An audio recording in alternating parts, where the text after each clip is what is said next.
Hello, and welcome to the show. What up, YouTube? This is Small Talk, where the talk is always small, but the ideas are big. Mind-blowing. We do this show because we have the tendency to be very long-winded, and we can talk about something for hours. And we thought it would be fun to try and restrict ourselves to making our arguments more precise. Absolutely. So welcome to the stream. Today's topic is how hiring for diversity and inclusion is a racist practice. And this one is one of those ones that we could go on for hours. So this is going to really test our skills in keeping this under, 30, 45 minutes under. I've really tried to restrict my talking points. But yeah, this could get us into some hot water on YouTube. So if you're not already subscribed, I don't know why you'd be watching this stream, but click that subscriber thingy and hit that notification bell. Hit that. I don't even know what the notification bell does. I've hit it on some channels I'm subscribed to. No clue what it does. None whatsoever. Comment. That's the other thing. Comment. Leave a comment. Yeah. So the way the show works is we take turns presenting an argument, and we'll have 7 minutes to give our presentation. Oops, I don't have my light on.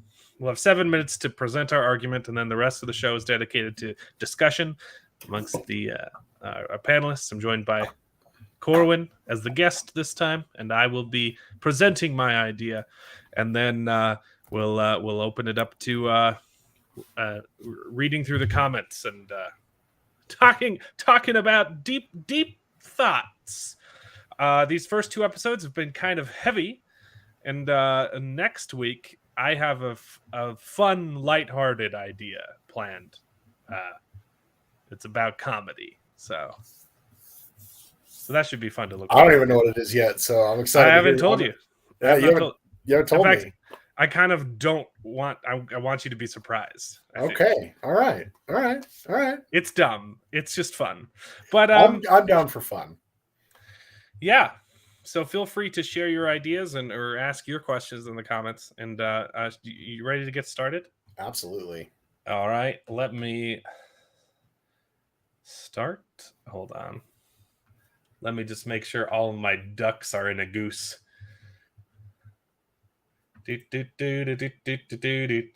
All right. Here we go. I've got 7 minutes. Figure it out. Go. All right. I've got a lot of things. Okay. So I believe that if diversity and inclusion are included in any kind of thought process behind hiring or casting, you are by definition being racist. So I think the obvious place to start is the definition of racism. By show of hands in the classroom, who knows what racism is? You should probably. Okay, yeah, okay. It's okay. Here's what the internet says. Racism, prejudice, discrimination, or antagonism directed against a person or people on the basis of their membership in a particular race or ethnic group. Some people will add at the end of that definition, it can only apply to people who are marginalized, which is stupid. And that's not what racism is. You can be racist against anyone. It doesn't matter how big their group is. You can still discriminate against someone in a big group or a small group. So that's the definition of racism.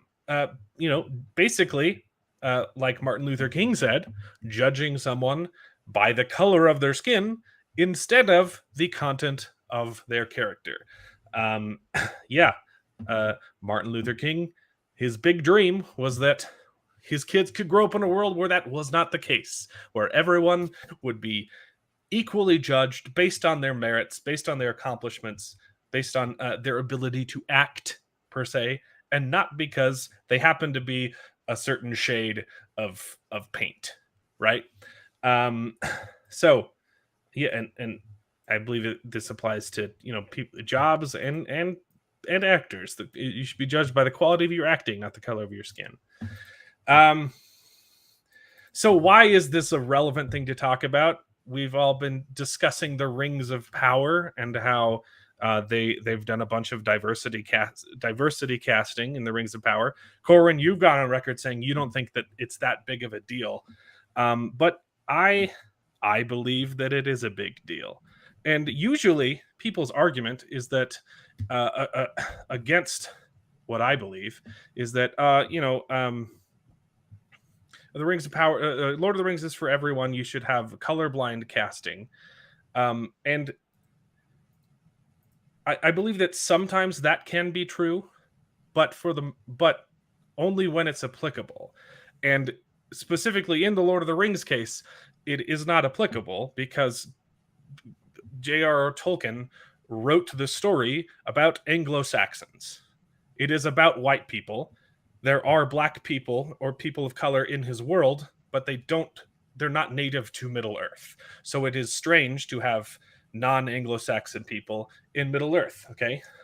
This is just a personal gripe, but this doesn't just apply to the Rings of Power or Lord of the Rings or Tolkien's work at all. I think that it applies very broadly to all aspects of work. When you have diversity quotas in jobs, that everyone knows that they exist. You have to hire a certain amount of people of color in proportion to the people of white people that you hire. And inherently, we forget that white is also a color. And when this happens, when you have diversity quotas in real jobs, but also in Hollywood jobs, you tend to get an actual overrepresentation of people of color based on the percentage of the population and the number of jobs or number of times you see them on screen. And I think it's a very limited way of looking at the world. If we're hyper focused on, we have to meet these quotas, instead of focusing on how good a person is at their job, we're literally only looking at the color of their skin. And it's pathetic to only view the world through the prism of race is racist. I think the best example of this is affirmative action. This was a thing that was passed to help marginalized groups get into school. And so they said, schools, you have to hire people who are black or different colors. You have to hire it was a quota that they had to meet based on the color of the people's skin. Well, what did this do? Affirmative action has now caused racism against Asians because, on average, it's a generalization, Asians are really smart and they can get into colleges really easily compared to an American or any other color, right? I mean, American's not a color. But because of affirmative action, you have Asians not getting into schools, even though they are vastly overqualified compared to someone else of a different color. And there are many Asians who are suing Ivy League schools because they can't get into schools, even though they're way smarter than the other people who are getting in. Also, this does not help marginalized people. There have been many studies that have shown that people who have gotten into schools because of affirmative action often drop out. The dropout rate for Black people, specifically in universities, is extremely high because you are inherently putting in people who don't meet the requirements, and they get burned out. It's not good for them. It's not good for anyone. It's racism. I've got 30 seconds left. I know the time goes fast, huh? I know it's tough. I'm blowing through this. My last point was, let's get real political here. Joseph Biden, one of his campaign pledges was, I promise that when I get elected, I will put a Black woman on the Supreme Court. This is before he was even elected. Once he was elected, he promised it several times again, but that's racist. He's automatically disqualifying anyone who doesn't meet his vision of a Black woman, and all of this is to say that people of color can't be good at jobs, or they can't be good at universities.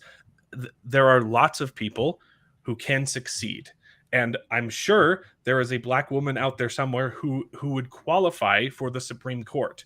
But when you start with the quota, by definition, you are being racist. If that is the only thing that you're considering, if you are considering at all the color of a person's skin in hiring them, you are being racist. And that's my argument. It's a little bit long-winded.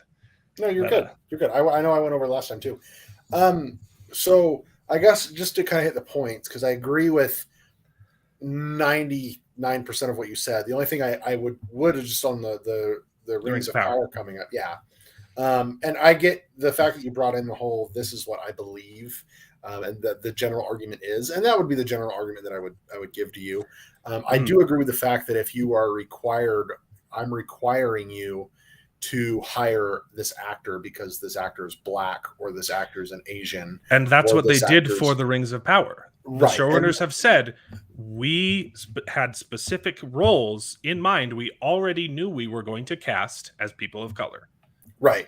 And I think that is where I personally have an issue with it. Just because you shouldn't, like you said, I agree 100%. Unless the character inherently is Black or Asian or Mexican or Indian or white even. Right. You shouldn't hire an actor because the color of their skin. You should hire an actor because they're good at acting and they meet the requirement of the character they're supposed to play. Not, well, we have an elf and this elf could be Black, white, gray, blue, yellow. Oh, we need to hire a Black person, so we're going to hire a Black person. The argument is a little different for film than it is for the regular workplace, right?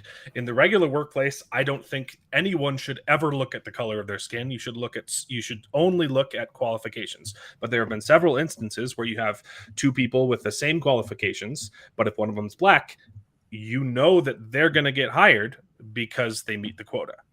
Now, with Hollywood, it's different because you are telling, depending on the subject matter, you are telling stories, right? If I want to tell a story about slavery in America, I have to cast Black people. Yes. Right. So Hollywood is the only place where the argument is slightly different, where you have to sometimes based on the character that the actor is supposed to play. Right. Because I mean, how crazy would it be if you did? And this is just throwing it out there, because, like you said, the Asian community is more marginalized in the United States than even African Americans. Yes. At this point, how crazy would it be if you did like 12 Years a Slave, for example, which is a phenomenal movie. It's a fantastic movie, in my opinion. I haven't seen it yet, but I know the story. It's a tearjerker. It is amazing. Yeah. It is wonderful. Highly go see it. I wouldn't have your little boy watch it with you. You and your wife could watch it, but No, it is a know movie the that I will story. show my children. It is a movie I will show my children. In my opinion, it's up there. It's not quite on the same level as like Schindler's List, but it's still in that category of like, you have to at least watch this movie at least once. But I mean, how crazy would it be? Talk about spoiling the movie in the title, though. Right. It's like the Rise of the Planet of the Apes. Well, I wonder what's going to happen at the end of the movie. Right. But so imagine how crazy it would be if you hired, I don't know, the guy who played Glenn in The Walking Dead to play the main character in 12 Years a Slaves. Right. Because you have a diversity quota. Or putting white people. Now we have to hire a whole bunch of Asian people because we don't have enough Asian people in our movies, or in our TV shows. So you're gonna be playing. No. One of the intrinsic characteristics of this character is black. That he's black. Exactly. And it goes both ways. When and the most important thing in any Hollywood production is, if it's an adaptation, the first thing you want to do is respect the source material, right? If you're making your own story, guess what? You can do whatever you want. You can you can write a story that's only people of color. There's lots of examples of this. They just did a Western on Netflix that's all black people, which that's fine because they're telling a story about a bunch of black cowboys. The Harder They Fall. It's got Idris Elba in it. I watched it. It was a good movie. And I enjoyed it because that's the story that they wanted to tell. It was about a bunch of black cowboys.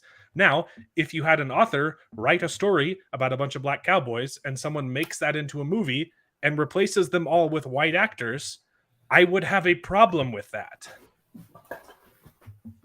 Yeah, no, I agree with that. I'm going to move to some place where the lighting is a little bit better so people can see my face. Yeah. So in the other problem is because of these diversity quotas, and you know that they have them in Hollywood. They have these diversity quotas. It doesn't just change the nature, the dynamic of the story. There are also several instances of because they have to meet these quotas, they physically have to alter the nature of the story itself. They have to change story beats because they have cast someone of a different color skin. The one of the most recent examples is they just cast a black woman as Avienda in The Wheel of Time season 2, and I've already gone over this ad nauseum, how that is a horrible idea because her character is part of a race of redheads, and that is very important to the story, and now one of them is black, and it doesn't make sense. They are going to have to go in and rewrite the story because they wanted to meet a diversity quota. Yeah, and I agree again with this. So when it comes, as we're talking about character, if it's intrinsic, if your character's intrinsic trait is race, if there's something important about it, then by all means you can't do that, right? But I'm gonna which is exactly the case in Avienda's character. Right. Her race is very important to the story. I mean, you could argue the same aspects of The Witcher. Yes. I don't know if you watched the TV show The Witcher, but Fringilla, one of the witches, sorceresses in the show, in the books, in the games, but just using books as the source material. Yes, she's white, but they hired a black actress. And didn't they put whiteface on her in season 2 because people complained? I don't think. I know that they did that with Triss, like Miracle, right? So that they cast a person of color as her in season 1, and then in season 2 they lightened her face with makeup. They lightened her face, but they gave her red hair because in season 1 Triss was a brunette, but and then she had red hair. She's a redhead, and Triss is a. So you see the problem that they created for themselves by being woke. Yes. So, but going on, I'm going to just talk. Let's talk about the Rings of Power and the elves, for example. My big thing, and I've seen a lot of comments on other YouTube channels, not just this one, but others. People are saying, like, when I saw Lord of the Rings, when I saw Peter Jackson's Lord of the Rings, I immediately knew that those individuals were elves. Yes. Immediately. I didn't need their pointy ears. I just knew right off the bat because that's an elf. you could tell these are all people of a different race. They're this Right. magical And so I'm race. okay with the whole concept of, okay, so put Asians, put black, put Indians, put whatever race you want as the elves or as the dwarves. I'm fine with that. But keep that feel, because I've seen a lot of comments, the white people in this Rings of Power, they just look like white people. They don't look like elves. They look like white people. They just look like, I couldn't tell the difference between a human and an elf in the trailer for the Or the Rings of humans Power. and the dwarven women. Yeah. Or the humans and the dwarven women. And we talked about a little bit about that, I think last week with the beards, when Aragorn looks at Eowyn and is like, yeah, it's hard to tell dwarf women and because they all have beards. So I don't mind the fact, because well, the other thing to it, though, is that Tolkien said that these people were white. Sure. And I guess that I understand that.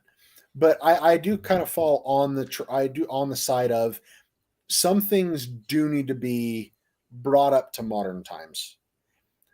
Not necessarily changed intrinsically, but brought it to modern times. And there is a look, an elf is supposed to look regal. An elf is supposed to look unique and separate. They didn't do that for these characters. And you can find black people that have that have pointy characteristics in their face, high cheekbones. That's kind of their thing, though, right? Yeah. High cheekbones, that thin noses. Right. They look like elves. You can use makeup, you can use hair, you can use all this stuff to make someone of a different skin color than white look like an elf. Through history has been white. So I'm all in that game. I'm all in the whole, sure, there's black dwarves, there's Asian dwarves, they're dwarves of whatever color you want to see. I just don't want to see the women look like freaking runway models as a dwarven woman, because the dwarven women are supposed to look somewhat very similar to the men, and that's why there's the rumors that there are no dwarven women, that dwarven males dwarves just sprout out of the ground. But so that's my take. Going on to your education thing, I agree. I believe, and after studying political science, I actually went to school. I have a bachelor's degree in political science. I have an associate's degree. I'm an educated person. Right. I'm going to put it that way. I'm not a highly educated with a master's and a PhD, and I talk like this and, drink my tea with my pinky out. I'm not there, but we're educated people. We both have college degrees. Think about this too. Before you say what you're going to say, imagine that you are a person of color. Okay, you're a black man, Corwin, and you work your entire youth to get into college. You work your tail off. You study hard, and you take a bunch of practice tests. You do everything that you can to get into college, and you get in. How sad is it that you will never be able to know if you are there because of your own merits or because of of affirmative action? Right. That is horrible. And see, that's there. You will never know if you are good enough. When affirmative action was started, it was a necessary thing. It was. People, especially, there's so much racism in the United States today. I've lived all over the United States. I've lived in 5 or 6 different states, in the West, in the Northeast, in the South. I've lived in Texas, Pennsylvania, Arizona, Utah, Florida. I've lived all over. It's a new thing. We didn't used to care about racism 10 years ago. No, it is not. Racism is not profound does it exist? Yes, it always will. What were the most popular shows on television, Corwin? About 10 years ago. The Cosby Show. The Cosby Show, The Fresh Prince of Bel-Air. The Fresh Prince of Bel-Air. Those were like huge. number 1 and 2. And I'm remembering a show about a cop. It had kind of a King of Queens feel to it. It was the dad was a police officer. He was bald. I don't remember that one. I'm remembering the show anyway. But so going back to Lethal 50s, Weapon. People who argue today that the United States circa 2022, 2020, because of Trump or because of GOP or Republicans, whatever you want to call it, people who argue the United States today is more intrinsically racist than the United States have never lived 20s, anywhere 30s, else. 40s, 50s. are stupid. It's Yes. just, they're flat out dumb. Now, I understand that in the beginning, when affirmative action was started, it was necessary. There was racism was entrenched in people's lives. Yeah. Racism was entrenched in and just everything who it was. I mean, for example, I'll use my grandmother for an example. My grandma, I do not believe she was racist. She died at 92 years old. I remember 15 years ago, she was 80 before so she died a while ago, but I think she was 88, 87 or 88. I can't remember. And my cousin and me took her to a store in Salt Lake. She wanted to get Brazilian nuts. She really had a thing for Brazilian nuts and walnuts. She liked to crack them open. She liked to eat them.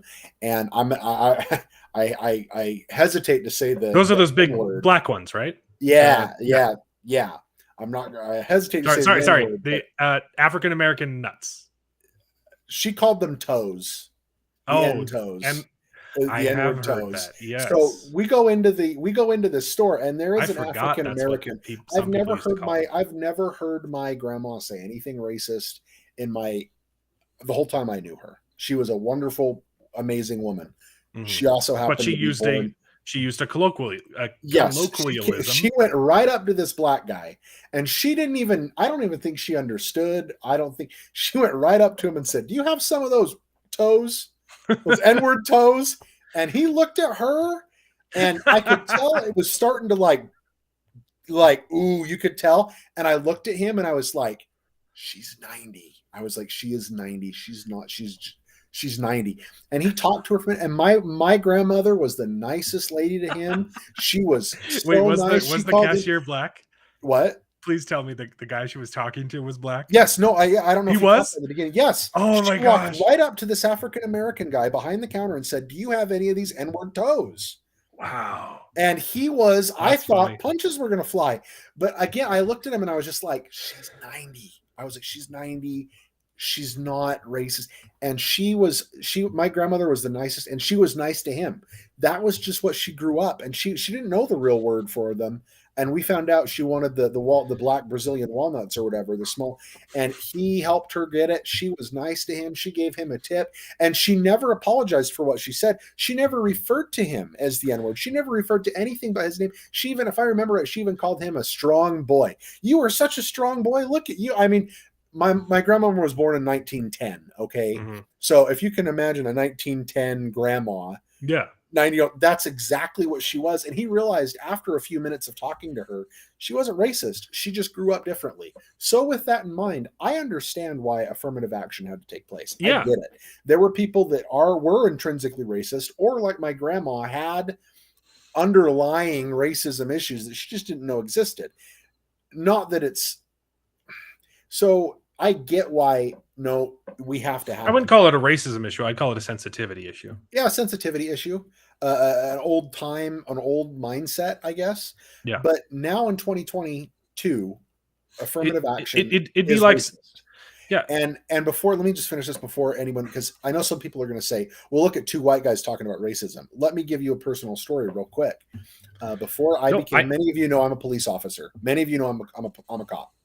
I was living in another state. I won't say what state it was. I won't say what department it was. I don't need this to go anywhere. The chief at this particular police department is no longer the chief of this police department. He had a vote of no confidence. The police department was like a 400 or 500 man police department. It was a big police department, and he got like a 98% or 97% vote of no confidence.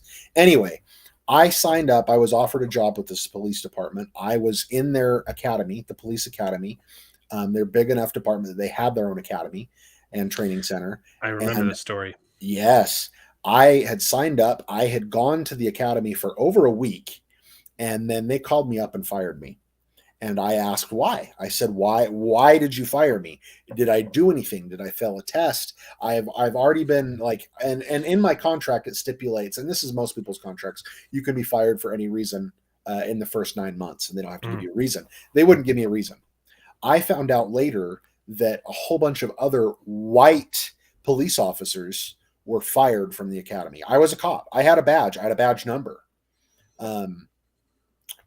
We were fired from the police academy. And when I got a hold of my background investigator, finally, because he said, hey, reapply next year. And I told my background investigator I wasn't going to reapply for next year. Because I'm not going to wait a whole year to try to find a job. I'm going to go Right. somewhere else. I got him to say, he said, well, I can't tell you, but the only people that got fired out of the academy class were white because the chief wants a more diverse department. So I said, and I told him, I said, I was the one that has the best qualifications because I was told that I was one of the most qualified people for their school, for their academy. So I had the best qualifications, some of the best test scores physically and scientifically or educational wise. I had some of the best test scores, and I'm being fired because of the color of my skin. And he said, well, yes. Said, yeah, that's what it comes down to. The chief wants more. Our population is more of a Latin community, and I would like the chief wants more Latin hires. He doesn't want white. So I've been a victim of racism. You can't tell me that wasn't racism. I was fired. That is racism. White solely because you were white. And the same thing is the same thing is happening in Hollywood. We've talked about this several times. Disney and ABC, which are owned by the same people, this is still going on. They reject good scripts because they're written by white people, and they need to meet their quotas. Yep, that's racism, guys. Yes. That's racism. Racism is when you discriminate somebody based on the color. And look at the quality of the scripts that we're getting from Disney right now. They're crap. Their special effects are fine. Everything that we've been complaining about since I started this channel is the writing is terrible. So, I mean, it's and I think we talked a little bit about. I don't know if we talked about this last time. Denzel Washington had an interview, and you can YouTube it, look it up. He talks about how I can't remember the one movie he brings up. I know it was a black director. It might have been himself that was directing it, but he talked about a hot comb. I don't know what a hot comb is. I have no idea. And they asked him, is it a race thing? He said, no, it's a cultural thing. He says, it's a cultural thing. He said, and the panel was a whole bunch of black people, I think from the movie he was in or directing or starring in. And he said, if I look at you guys and say, hey, here's a hot comb on a Sunday morning, you know what I'm talking about. You know the feel of a hot comb through your hair on a Sunday morning. You know the smell, you know the feel, you know everything about it. What? That's part of their culture, yeah. That's part of their culture.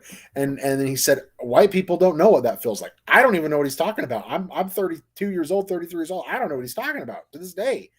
And then he went on to say, you know, could I have directed, or could this director have directed Schindler's List?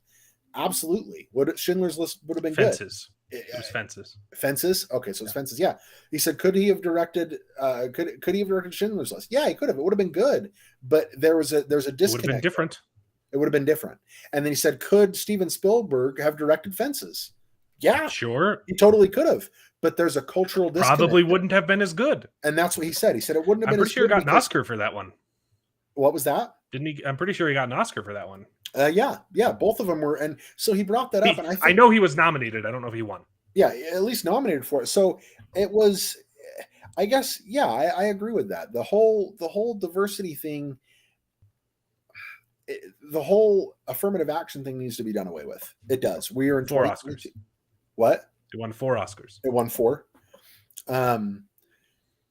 The whole diversity thing needs to be, or not diversity, but affirmative action thing needs to be done away with. And like you said, how can a person, an African American or an Asian or a Latino or an Indian or a Native American, for example, you want to talk about a marginalized group in the United States? Why aren't people talking about the Native Americans? Holy hell. I apologize for the language, but that's the only way you can describe it. How is it, if you get into a school and you don't know, like you said, that you, or even a job, did you get this job because of the content of your character or because of the color of your skin? You will never know. You'll never know. And going on to, and I'll get, like you said, let's get real political here. Let's talk about Kentucky Brown Jackson, the new Supreme Court justice. Like Joe Biden said, I'm going to nominate a woman and I'm going to nominate a black woman. And she will never know if she's qualified for that job. And you cannot, Joe Biden cannot look at me and say, I nominated the best person for the job. He can't tell me that. Now, maybe the best person for the job was a black woman. Maybe she was the best person for the job, and Maybe she will never know. But she'll never know because they didn't vet any of the candidates. Because in order to be on his list, you had to be black and you had to be a woman. And what about Full disclaimer, I don't think she's qualified for the job. I don't think she is either. I think she's a disaster. But what if there was, I mean, just going off the top of my head, what if there was a Latino woman or a Latino man? Or what if there was an Asian woman or an Asian judge that could have been nominated? If an Asian gets into college, they know that it's on their merits because they have to perform twice as good as everyone else. That's the only person who can know, hey, I'm here because I'm smart. Right. What if it was because they have to be twice as smart just to get into college. That's what if insane. The best person for the job was a Native American judge? Because the Native Americans have judges. Yeah. And now he doesn't have that job. What if the best person was a woman, Native American, like a Cherokee or Iroquois or she didn't check the black box or Navajo or whatever tribe? What if she was the best person qualified for a job? Aren't you being racist because she worked her butt off, or he, as a Native American, worked their butt off to become a great attorney, to be good at law, to become a fantastic judge? They pride themselves on being a good judge and working hard. And next thing you know, they can't become a Supreme Court judge because you automatically say it has to be a black and it has to be a woman. You shouldn't going on. This is just, again, personal opinion on job resumes. You should not have to say, job resumes should not have to say your race. They should not have to say your gender or sex, however you want to put it.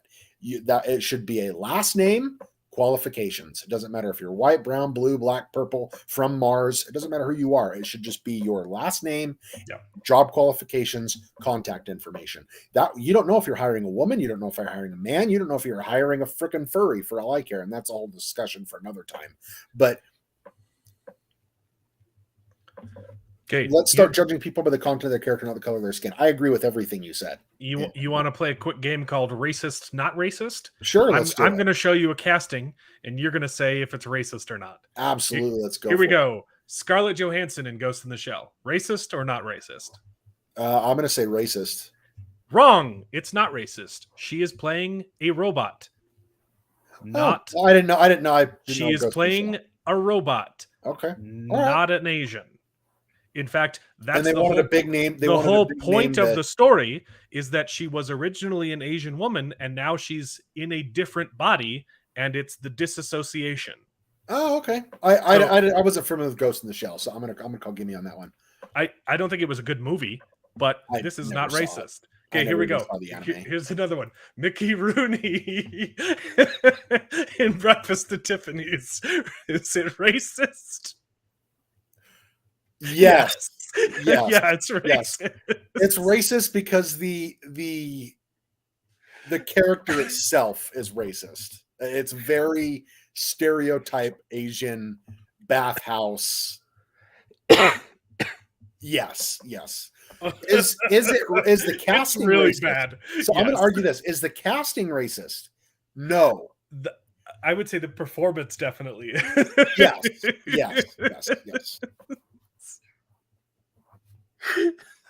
Okay, now this next one's not race, but is it woke casting or not woke casting? Tilda Swinton in Constantine. Yes.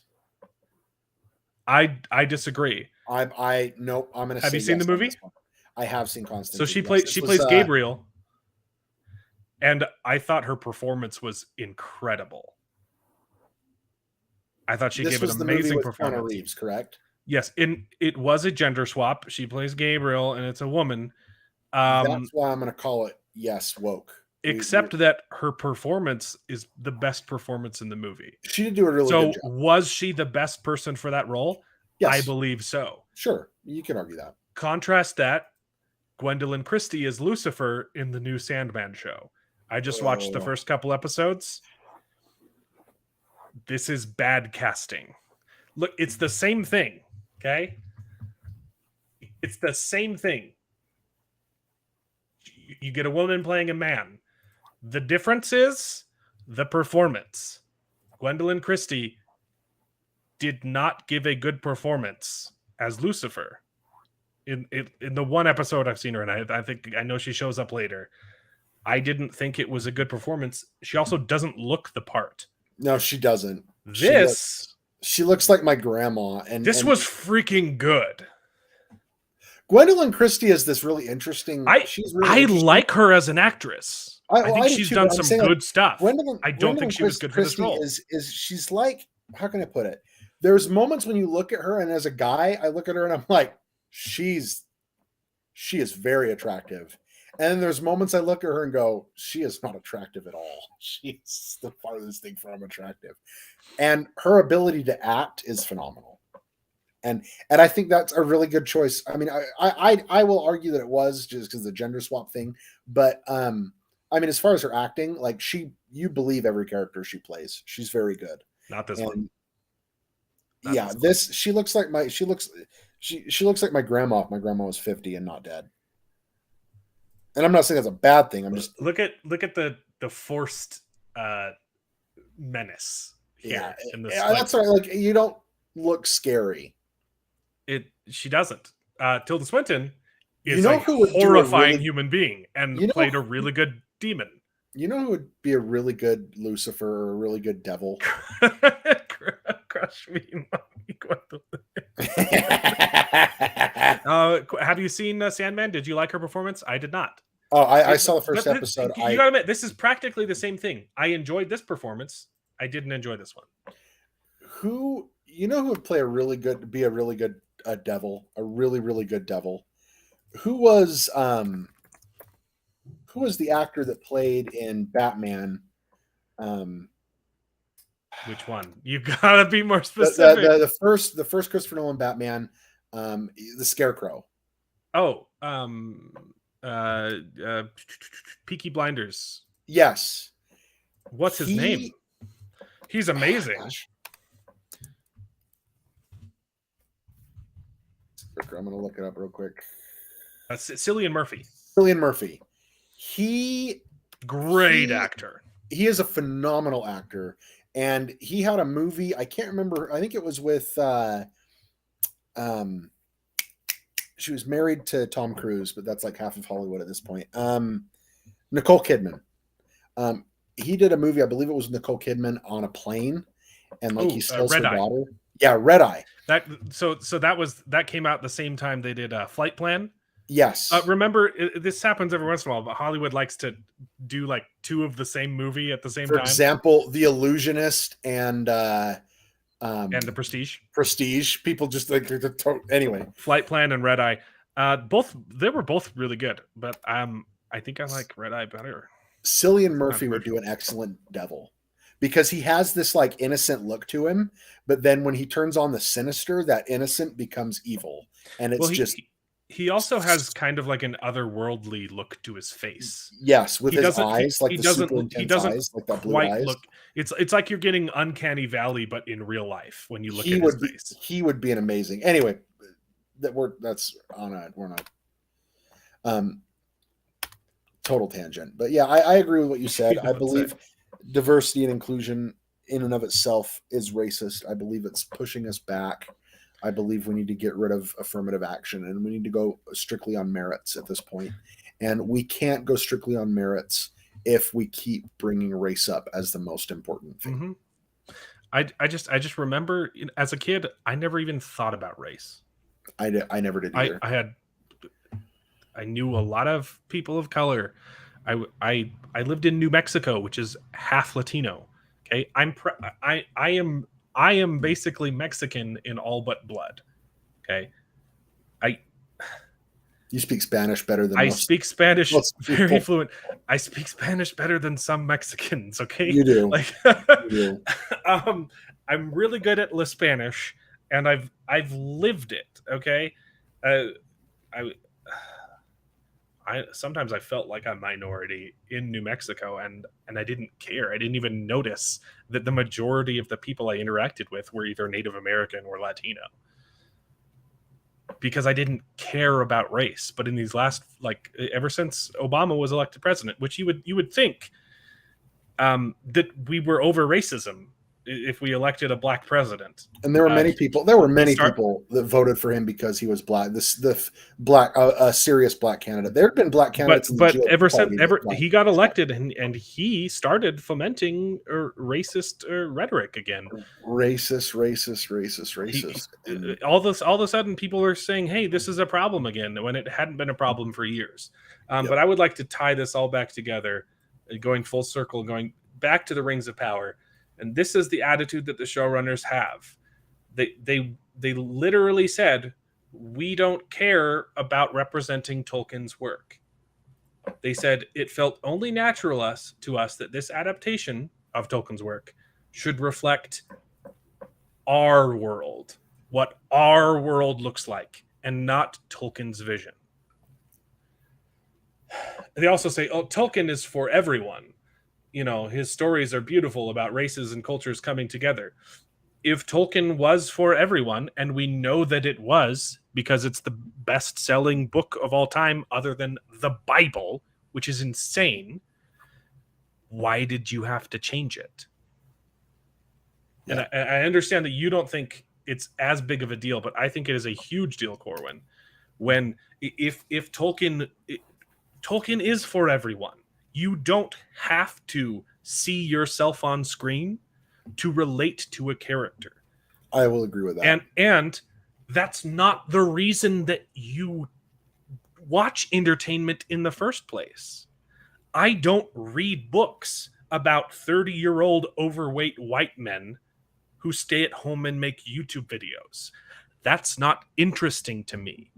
I read fantasy books about Mistborn, about a 14-year-old girl who can dance in the skies and blow people's brains out with quarters. Okay, I read The Lord of the Rings about a midget who saves the world by destroying some old jewelry. Okay, I don't find my life interesting, which is why I watch entertainment. Yeah. I don't need to see myself on screen. And if you are the kind of person who cannot relate to a character unless they look exactly like you, you're living a very sad life. That's not why we read books. That's not why we watch movies. We do this to escape. So stop trying to be woke and start telling good stories. Start writing characters that are really good. And if the character ends up being whatever race they are, then they end up being whatever race they are. Stop being racist. Stop being racist. Stop. Yeah. No, I would agree with that. Stop looking at the entire world through the prism of race and start enjoying your life. I would agree with that. So that's why diversity and inclusion is racist. Are racist. Is racist. Is racist. Are racist. It depends on how you say it. Racist. Diversity and inclusion are racist, or hiring for diversity and inclusion is racist. Is racist. Yeah, I would agree. I would agree with the vast majority of everything we've talked about. I think it's just time we do need to come together. We need to stop looking, as you said, through the prism of race, and we need to start looking through the prism of the content of characters, and we need to get back to Martin Luther King and his vision. And if we do that, all of our lives, everybody's life will be better. But if we keep focusing on race, it's just going to pull us further and further and further back as a human society, as an evolving human society. It was Denzel Washington who also said the best way to stop racism is to stop talking about it. Yep. Denzel Washington is a great guy. He's said some really prolific things. Amazing director and amazing actor, amazing director. I forgot one other thing I wanted to mention about Rings of Power is a lot of the arguments that I've heard is people say it's not that important, right? Just changing someone's skin color isn't important. Why are you focusing on that? If it's not that important, why are you so dead set on changing it? You are the one. By changing it, you are the one who's making it important. I see both sides. Like I said, my argument would be, if you're going to do that, make sure that they look like an elf and not just it's a black person. If you're going to do it, make sure that race isn't important to that character, and that it won't affect the rest of the story. Right.